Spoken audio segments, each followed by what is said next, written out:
Hello students, कैसे हैं आप सब। आई होप आप सब अच्छे होंगे। आईसीटी वर्चुअल क्लासरूम में आप सबका स्वागत है। मैं विकास। बच्चों, क्लास 6 का मैथ्स हम कर रहे हैं। चैप्टर है आपका मेंसुरेशन। तो यहाँ पे एरिया निकालना सीख रहे थे पिछले सेशन में। रेक्टेंगल स्क्वायर्स का एरिया हमने निकाला था। तो चलिए चलते हैं स्मार्ट बोर्ड पे और आगे क्वेश्चंस कंटिन्यू करते हैं।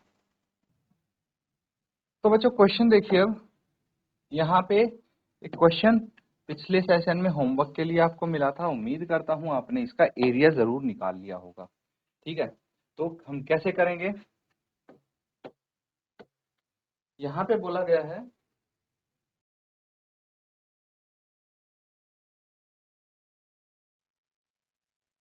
क्या बोला है, what is the cost of tiling a rectangular plot of land 500 metre long and 200 metre wide. आपको कॉस्ट रेट दे रखा है। तो सबसे पहले एरिया निकालेंगे। उसके लिए length of the plot 500 metre, फिर breadth of the plot 200 metre, area of the rectangular plot is equal to length into breadth. कितना हो गया, 500 मीटर इंटू 200 मीटर। कितना आ जाएगा ये, 5 इंटू 2 10, 1 2 3 4, ये आ जाएगा। ठीक है, कितना आ गया ये, 1 लाख मीटर स्क्वायर। ठीक है, तो इसको नोट कर लेंगे आप। अब हमें क्या निकालना है, अब हमें रेट निकालना है। ठीक है, एरिया किस किस का ये आया वो मुझे शेयर कीजिए। अगर किसी का अलग आया है वो भी अपना आंसर शेयर करेंगे।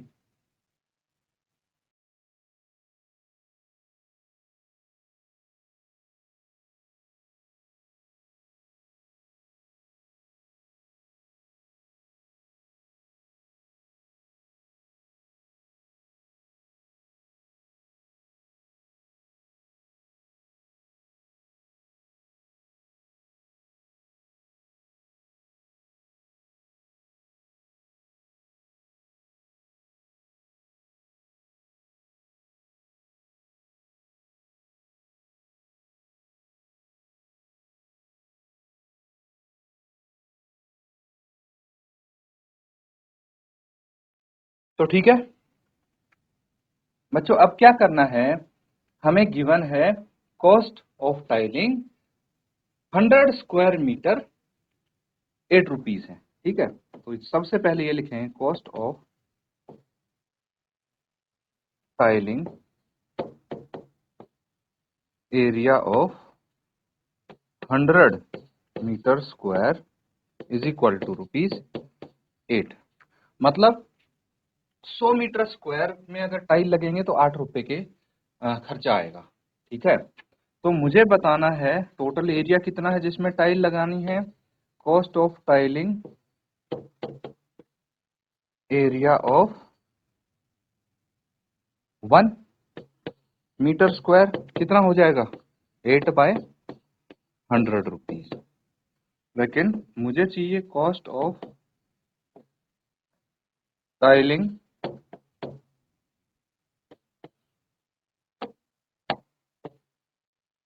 Area of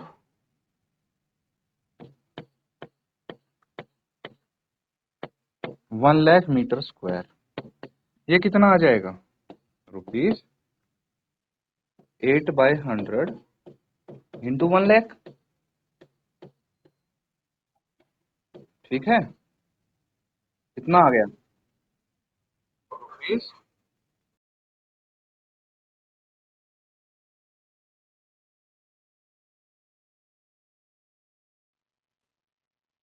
8,000।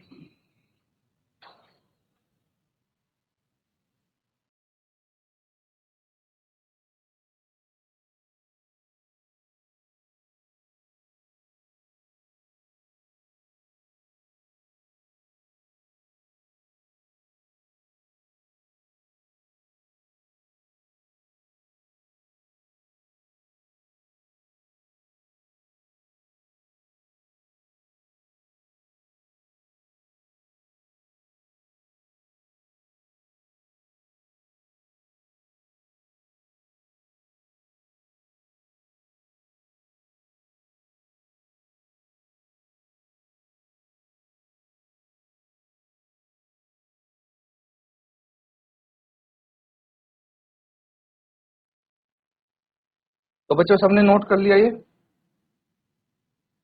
ठीक है, अगला क्वेश्चन करेंगे।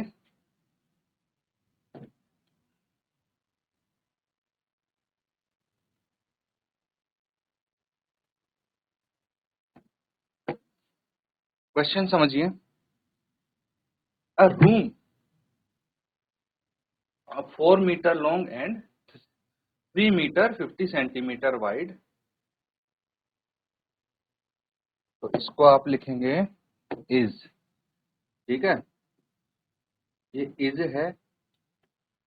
A room is 4 meter long, 3 meter 50 centimeter wide. How many square meter of carpet is needed to cover the floor of the room? Simple है, हमें एरिया निकालना पड़ेगा। तो सबसे पहले लेंथ लिखेंगे, लेंथ ऑफ द रूम, ये है 4 मीटर। ब्रेड्थ लिखेंगे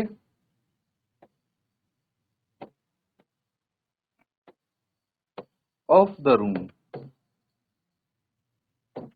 3 मीटर 50 सेंटीमीटर। अब बच्चों आपने कन्वर्जन किया था कि मीटर को सेंटीमीटर में, सेंटीमीटर को मीटर में कैसे कन्वर्ट करते हैं। तो देखिए, इसको अगर मीटर में कन्वर्ट करना है तो क्या करेंगे, ये 3 मीटर ऑलरेडी है, जो 50 सेंटीमीटर है उसको मीटर में कन्वर्ट कर लेंगे, यानी 50/100 मीटर। क्योंकि हमें पता है 1 metre is equal to 100 centimetre, है ना। तो 1 सेंटीमीटर कितना होगा, 1/100 मीटर। तो 50 सेंटीमीटर कितना होगा, 50/100 मीटर। ठीक है, इसलिए ये किया है। समझ में आ रहा है? आगे देखिए, अब मुझे पता चल गया 3 मीटर ये हो गया, इसको डेसिमल में लिखेंगे तो 0.5,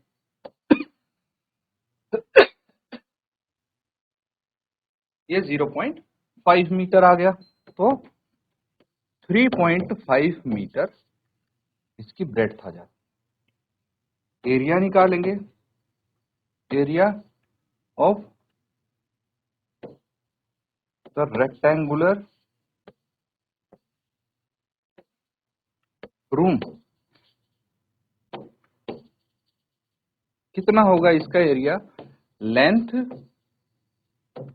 इंटू ब्रेड्थ। क्या हो जाएगा ये, लेंथ कितनी है 4 मीटर, ब्रेड्थ कितनी है 3.5 मीटर, एरिया कितना आ जाएगा, मल्टीप्लाई कीजिए, 4 इंटू 5 20, ठीक है, 2 बच गया, 4 ते 12 और 2 14, 14 मीटर स्क्वायर आ गया। तो आंसर लिखेंगे देयरफॉर, क्या निकालना था, how many square metre of carpet is needed to cover the floor, therefore 14 metre square carpet is needed to cover the floor. Note कर लेंगे इसको।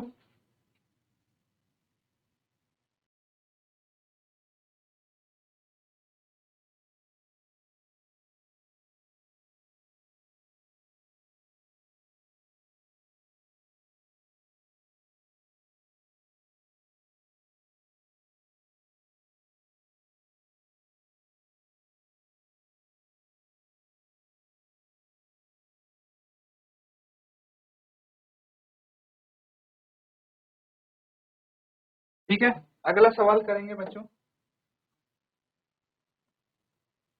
नोट कीजिए इसको।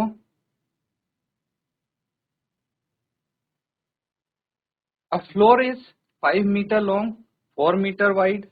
A square carpet of sides 3 meter is laid on the floor. Find the area of the floor that is not carpeted. तो यहाँ पे थोड़ा सा क्वेश्चन ट्रिकी है, ध्यान से समझना।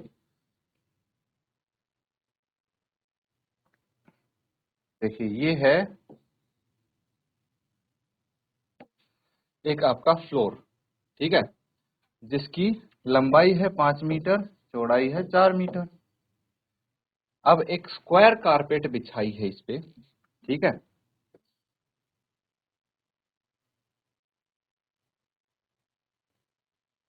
जिसकी साइड 3 मीटर है, सारी साइड 3 मीटर है। तो आपको बताना है वो एरिया जो कारपेट नहीं बिछी है जिसपे, ठीक है। तो वो कौन सा एरिया हो गया? ये एरिया जिसपे कारपेट नहीं बिछी है। तो ये कैसे बताएंगे आप? यही सवाल है, ठीक है। तो सबसे पहले हम लिखेंगे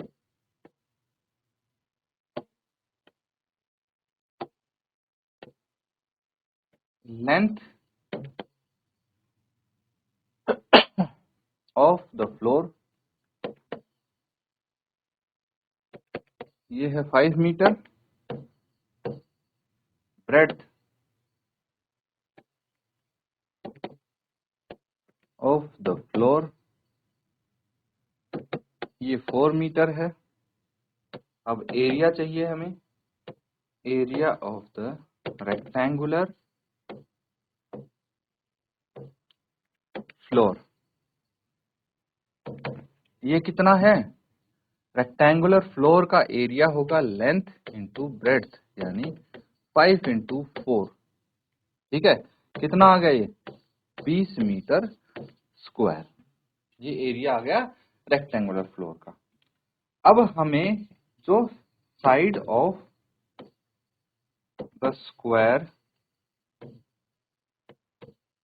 कारपेट, जो कारपेट बिछाई है वर्गाकार, उसकी साइड चाहिए, वो है 3 मीटर।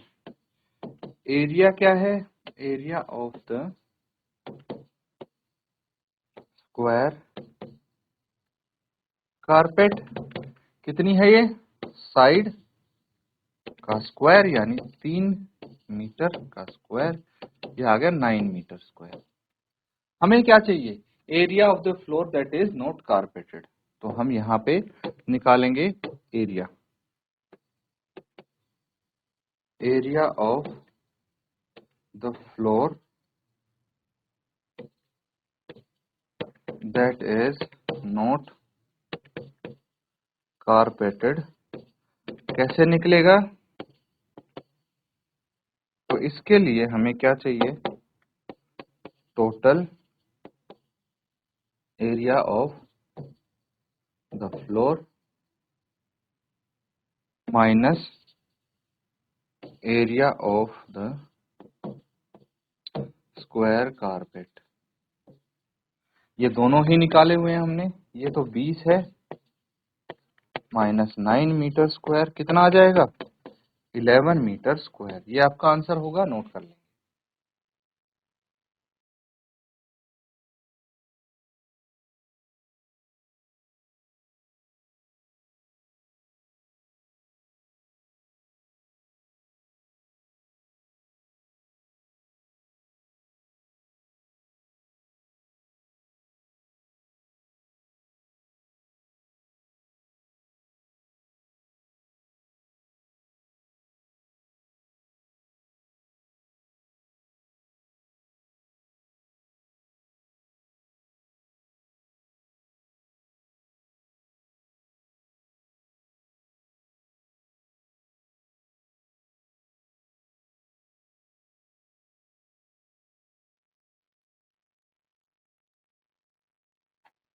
ठीक है, नोट कर लिया सबने। अगला सवाल है,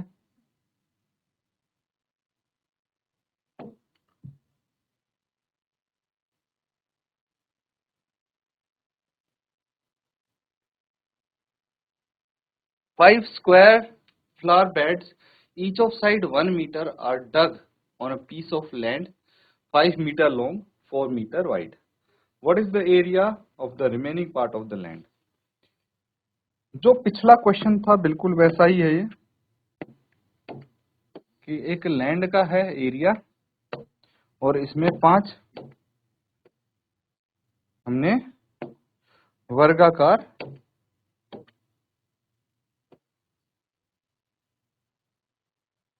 गड्ढे खोदे हैं, ठीक है।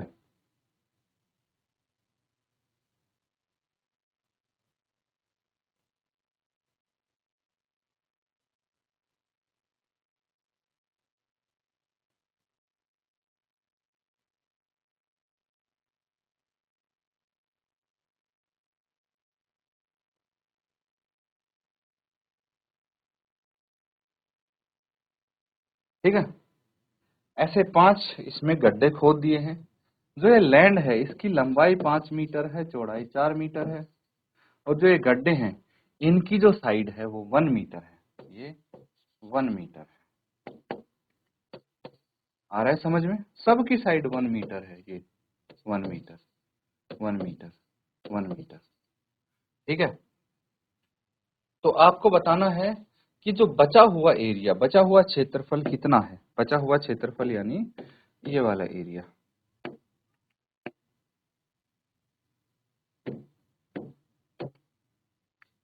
ये जो व्हाइट कलर से शेड किया गया है ये वाला एरिया आपसे पूछा गया है। तो कैसे निकालेंगे, ये है सवाल। पिछले क्वेश्चन में क्या किया था, जो पूरा टोटल एरिया है, ठीक है, लैंड का, वो निकाल लेंगे हम। तो लैंड का टोटल एरिया, लैंड एक रेक्टेंगुलर है जिसकी लेंथ 5 मीटर है, ब्रेड 4 मीटर है। एरिया निकल जाएगा लेंथ इंटू ब्रेड से। फिर एक स्क्वायर का एरिया निकालेंगे, साइड इंटू साइड, और उसको हम 5 से मल्टीप्लाई कर देंगे, क्योंकि 5 ऐसी ऐसी जो खाई हैं वो खोदी गई हैं, या फिर बोल सकते हैं 5 ऐसे स्क्वायर फ्लावर बेड्स खोदे गए हैं। ठीक है। तो 5 ऐसे एरिया जो खोदे गए हैं उनको हम टोटल एरिया में से माइनस करेंगे तो आपका आंसर आएगा। समझ में आ रहा है?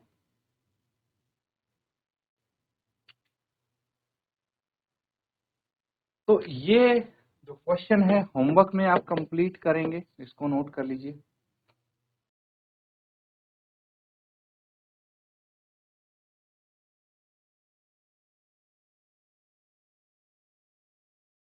तो बच्चों यहाँ पे कुछ क्वेश्चंस हमने किए हैं। उम्मीद करता हूँ कि आप सबने उनको नोट डाउन किया है। अब इनको घर पे रिवाइज जरूर करें और होमवर्क भी कंप्लीट करेंगे आप। इसी के साथ आज का सेशन यहाँ पे एंड करते हैं। Thank you and have a nice day.